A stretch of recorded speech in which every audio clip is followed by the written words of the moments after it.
भाई ऐसे कहते हैं कि मैं चर्च तो जाता हूँ, भेंट भी देता हूँ और बीज भी बोता हूँ, मैं दसवांश भी देता हूँ, मगर कभी कभी वो जो है नशा करते हैं या ड्रिंक करते हैं। तो ये क्या ये चीज़ें क्या उनको स्वर्ग में ले जाएंगी और ये छोटा सा पाप उनको परमेश्वर माफ करेगा? आ, छोटा सा पाप नहीं है। ऐसे छोटा बड़ा पाप नहीं है। सबसे पहले बाइबल में जो है वो पाप है। तो उन्होंने जो सवाल में बताया, सारे बातें करते हैं, है ना। चर्च में जाते हैं, दान दशमांश देते हैं, प्रार्थना करते हैं। तो बाइबल में ऐसे लिखा है कि 100 व्यवस्थाएं हैं, उसमें से 99 व्यवस्था को पूरा करते हैं। एक को तोड़ दिया तो वो पूरा में वो गलत होते हैं।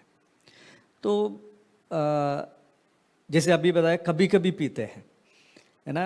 अभी शायद स्टार्टिंग होगा उनका पीने का तरीका। तो कुछ दिनों के बाद, कुछ महीने के बाद फिर जैसे 2 दिन के बाद, 1 दिन के बाद होगा, फिर प्रतिदिन होगा, फिर दिन में 3 बार होगा, फिर डेली होगा, लास्ट में वो नशा में एडिक्ट होगा।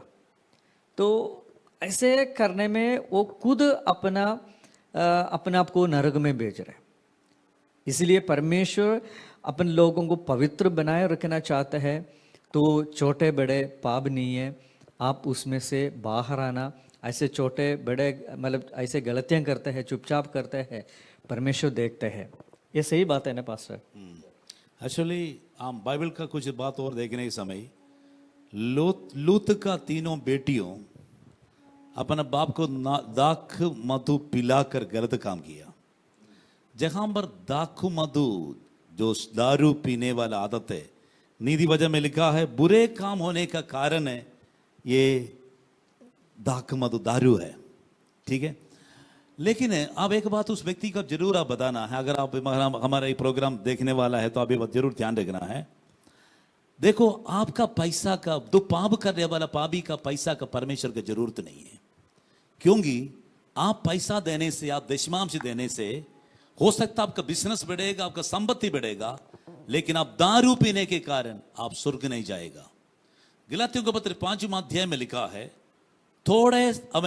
हमें थोड़ा सा खमीर, गूंदा हुआ सारे आटे को खमीर करता है, खमीर पर डालता है। सबोपदेश में लिखा है मरा हुआ एक मक्खी के कारण सारे तेल खराब होता है। गलातियों का पत्र 5 का 18वां वचन से लिखा, शारीरिक काम तो प्रकट है। ये शारीरिक काम एक बात है, शराब पीने वाला व्यक्ति परमेश्वर के राज्य में नहीं जाएगा।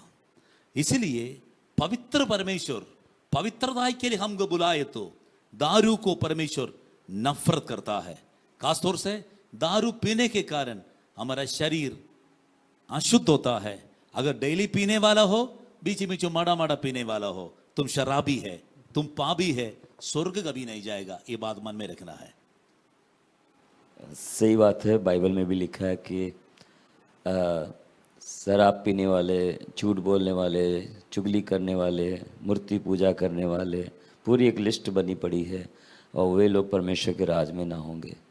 और मुझे एक बात याद आती, जहाँ एक धनवान जब यीशु मसीह के पास आया था और यीशु मसीह ने कहा तू जो है मतलब मैं स्वर्ग के राज में जाने के लिए क्या करूं? तो वहाँ पर यीशु मसीह ने कहा कि जो है परमेश्वर की सारी आज्ञाओं को माना करो।